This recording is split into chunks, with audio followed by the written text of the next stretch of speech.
او بیا به د بادشاه مخ کې ولاړ او شراب به پسکې.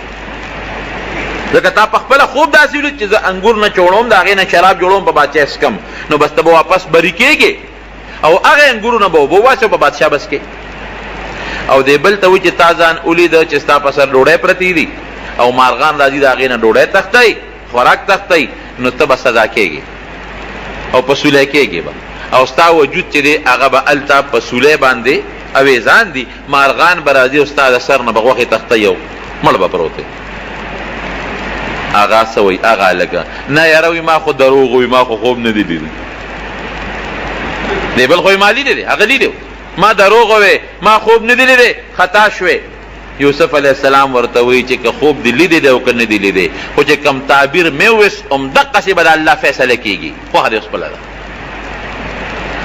زمونږ علما دلته لیکي چې دروغ خوب به چرتم نه بیانوي، دروغ به نه جوړوي. او کم انسان چې دروغ خوب جوړ کو په دروغه، د قیامت په ورځ به رب العالمین دله په لاس کې 2 اوربشې ورکړي، 2 اوربشې، او دته به وایي شابه دا اوربشې یو بل سره غوټه کا. نو اوربشې څوک 2 یو بل سره غوټه کولی شي؟ اوربشو له به څنګه غوټه ورکړي؟ د غنم دانې دواړه یو بل سره څوک غوټه کولی شي؟ او فرشته به ولاړی ابه وایي شابه غوټه کا دی، غوټه ورکول نه شي، او تر څو چې دی نه شي ورکولی فرشته به ورله سزا ورکوي وهي به. دا ډېره خطرناکه ګناه ده. نبی علیہ السلام دې ته په دروغو کې خطرناک دروغ ویلي دي چې څوک د ځانه خوب جوړوي. ولې؟ ځکه دا خوب د انسان د دماغ او زړه ته الله راچوي. خوب څوک راچوي؟ ښه خوب الله. نو تا دا زه تا ته وایم چې دا خوب ما لیدلی، څه مطلب چې دا الله د ماړه ته یو خبره راچولې ده او الله نی راچولې. الله ستاړه ته خبره نی راچولې او ته وایې چې الله د ماړه ته خبره، نو په الله رې دروغ ووایې که دروغ خوب خدا مطلب ما خوب ولید، نو خوب خدا ته الله پړه کې راچي او الله نی راچولې. ته وایې خوب مې خو الله راته پړه کې خبره راواچوله، نو چې الله نی راچولې او تا په الله دروغ وایې، دا ډېر خطرناک دروغ دی که دې نه ځان ساتئ. دویم دا چې خوب دی ولیده، نو هغه چاته به خوب بیانې چې هغه 2 صفته لري. یو د خوب په تعبیر پیږي، دویم تا سره همدردي وي. ګورئ ولې؟ که د خوب په تعبیر نه پوهېږي او هغه ته د خوب بیان که، نو غلط تعبیر به وباسي، نو همغسې به کېږي بیا. او که یو سړي سره د همدردي نه وي، در باندې زړه نه خفه کېږي او هغه ته د خوب بیان که، اب هم دله غلط تعبیر وباسي، نو بیا به همغسې کېږي، هغسې به ولې کېږي.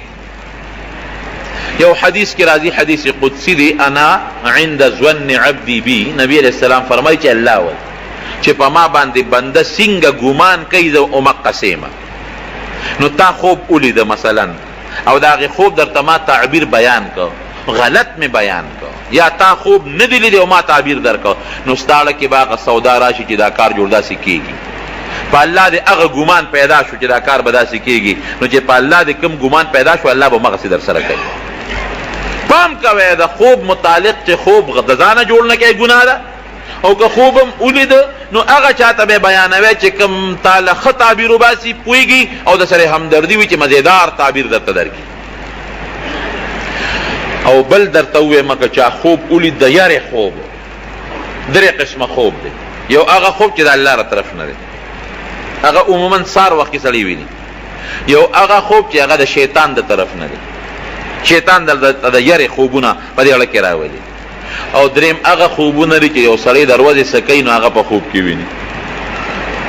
لکه مثلا یو کلندر دی او خوب ویني وي پېښور له باروبار خوب ویني، یا مثلا یو ترکان دی هغه په خوب کې ترکانی ویني، یا مثلا یو دکاندار دی هغه په خوب کې دکان کې ناست دی او روجي غوړي تلي. دا دریم دا هغه دي چې د په دماغو کې دروازې کوم شی ناست نو خوب کې د شپې هغه وویني، دې له خو هېڅ حقیقت نشته. بل هغه چې شیطان ورته په زړه کې کومه خبره د یارې خوبونه او د هیبت خوبونه ور واچوي، دې له هم څه حقیقت نشته. دریم هغه خوب دی چې رب العالمین رحماني خوب په زړه کې ورته ښه سوچونه را واچوي. نو اوس که یو انسان غلط خوب ولیده، بالکل خطرناک او غلط خوب، نو یریږي به نه. پیغمبر علیه السلام یې موږ ته یو دم ښولی دی، هغه دم چې د استعمال کو اسم نشته، بالکل چې ونه یریږي. خطرناک خوب، د یارې خوب، د هیبت خوب. دا سے چل باو کہ اعوذ باللہ من الشیطان الرجیم باوے او گس طرف تبلاڑی ہوتو بیا باوے بیا با گس طرف تلاڑی ہوتو بیا باوے بیا با گس طرف تلاڑی ہوتو بس دا خوب اثر با ختم شي ہر قسم خطرناک او د هیبت خوب کو تعالی دی داغه اس اثر بنی او که هغه وخت کې د یاد نی سار را پاسې دی دا عملو کا او که سار دم یاد نو هر کله چې دا خوب در تر مخ کې شو هر کله نو بس یو ځل دا عملو کا چې درې ځله ګس طرف اعوذ بالله ویل او سره لاړی توکل که جمعات کې د جمعات نه باروزه نعوذ بالله وایا درې ځله او هر یو ځل سره ګس طرف ته لاړی او توکل د خوب به اس قسم غلط اثر نه ده دم شو بس دا تجربه ده او که مزیدار او خشته خوب دی ولید نبی علیہ السلام دی په خوب کې ولید الله دی په خوب کې ولید یو نیک سړی دی په خوب کې ولید موږ دی ولید هر قسم نیکی نو الله تعالی حمد ادا کوي الحمدلله او راشه دو رکعات نفل وکا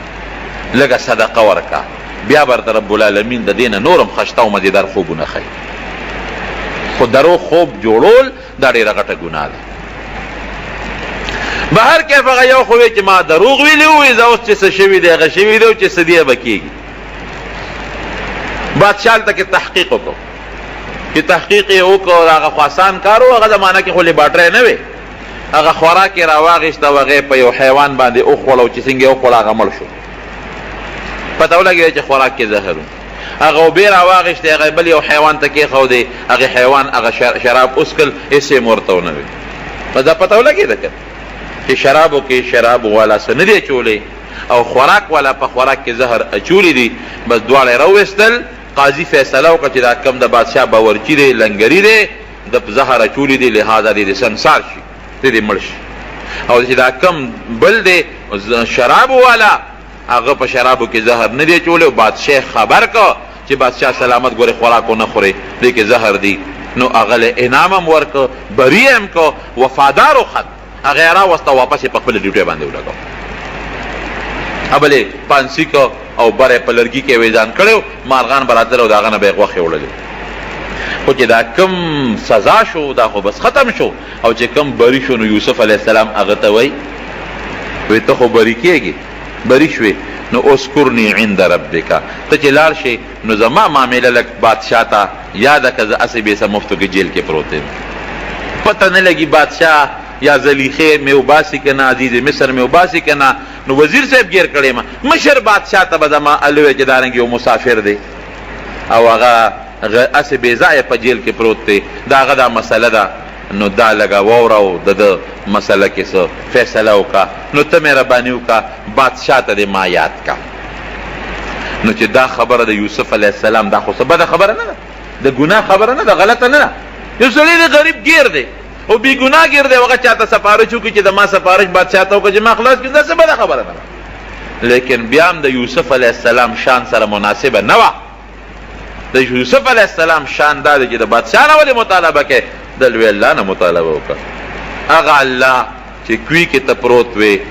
او د کوی نه یې راوویستلې نو د کوی نه خو دا جیل کوی خو ډېر تنګ جیل دی دا خو ډېر فراخه جیل دی دې نه دې رب العالمین استی شي نو قرآن کې الله فرمایي چې دا خبره وکړه چې بادشاه ته ما یاد کا نو الله دا هغه سړي نه خبره یې راکړه فلبث فی السجن بضع سنین اووه کاله په جیل کې دې نه پس نورم تیر کړل اوس پیغمبر ته الله گرفت یونس علیه السلام یې نه مې ګېډې راونه رسو اوس ما غوندې که راګیر کي نو ورته پته ده که دله لږه سزا هم ورکوو نو تښتي نو مونږ ته ګزاره کوي الله دومره سخته سزا نه راکوي او پیغمبر خو ورته معلوم دی که دی هر څومره زه راکاږم دی پیغمبر دی د ده با یقین او د ده هغه نبوت او هر څه به نور هم پخته کېږي د هغې داسې مثال دی لکه چې څومره یو سره زر څومره په اور کې اچی نو هغه خرابېږي نه هغه نور هم خشته کېږي خو که دغه دی دا ګیلټ دی په اور کې ور واچول په یو ساعت به دوړی او که سره دی ور واچول به نور هم خشته کېږي نو زمونږ مثال خو د ګیلټو دی نو که معمولی زور هم ورکوي نو ایمان پرېږدي او پیغمبر خو سره در دی نو که هغه له هر څومره زور هم ورکوي هغه نور هم دغه کېږي الله ته تقرب حاصلېږي او پیغمبر خو پاک دی نو معمولی خبره وه خو رب العالمین پې خفه شو چې ښه تا ما ته ولې رجوع نه کوله تا قیدی ته وی چې بادشاہ ته یاد کا فلفظ فی السجن بالعسنین اورګه یو وکاله